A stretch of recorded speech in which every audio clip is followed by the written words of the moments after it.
first got exposed to hemp when I was 14 years old and I inherited my first hemp bracelet, and I thought it was the coolest thing.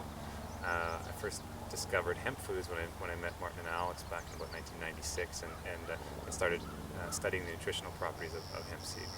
I came more from the health background, where I used to weigh 300 pounds and lost over 100 pounds, got really interested in health. And so when I was doing studying nutrition and realized that hemp was the king of the essential fatty acids and a really good source of protein, that's where I saw the opportunity in foods, and sort of helped steer Martin and Alex into the direction of food, because there is literally thousands of different ideas and products that you can make from hemp on the fiber side, on the fuel side, and on the food side.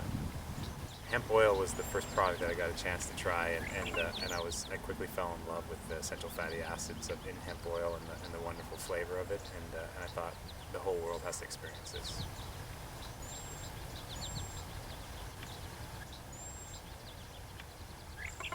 We needed the first farmer before we had the politicians, because they wanted to see that they weren't just changing the law for no good reason. They wanted to know that there was an industry that could be formed, and so having that first farmer on board, Art Potaroka, being that farmer, was instrumental in getting the government to further get on side. It was developing a business plan that showed the government exactly what the profitability of the crop was to a farmer, what the opportunity was to the rest of the supply chain, and then why consumers would want to buy the product. So those three pieces of information were instrumental in convincing the government that there was a legitimate opportunity. Martin did most of the work with the provincial government and getting, at that time, Minister Harry Entz, which was the provincial ag minister, and got him on side, and Minister Entz saw the opportunity in hemp and a new value-added crop for Manitoba farmers.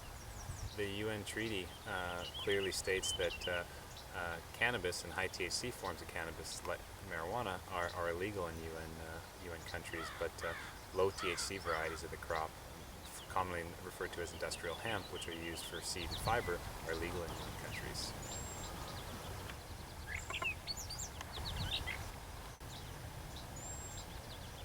There was an announcement made by Health Canada that they changed the Controlled Substances Act, and they modified that act to include regulations that legalized hemp and made it possible for 1998 for the first commercialized industrial crop of hemp to be grown. I was in Winnipeg, and it was.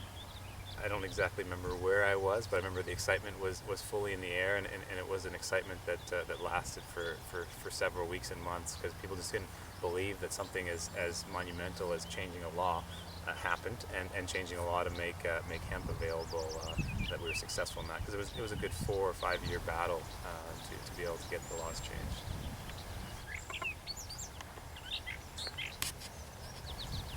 People don't know how good something is, they're never going to try it, and that happens on the farm side, and that happens right at the store shelf when consumers are trying to experiencing the product. So if we have to educate people, starting from the producer on how to grow the crop, and the trade on why they want to sell the product, and then consumers on why they want to buy hemp foods and incorporate them into their lifestyle. I think that forming groups in your local community is a good way to start that education process, and as we've said, it all starts with education. So gathering farmers and their network groups together to really make sure that they are all on the same page of what the crop has to offer and why they should legalize the crop. From there, they can make their voice a lot louder, and we're seeing that in some states. North Dakota is a prime state to legalize hemp, as being one of the first to have it in the ground.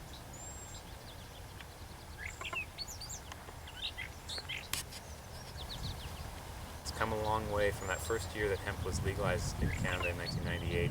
It was still very much a niche, and now fast forward 14 years later, and hemp is available on almost every grocery store shelf and drugstore, and even to the natural food stores, and so when a farmer can see their product right from farm gate into that store, I think it's very rewarding for them as well. I think that U.S. farmers can get together as small groups in their communities and make it known to their government officials that they want to grow the crop, and educate themselves so they can really talk about the benefits of growing the crop.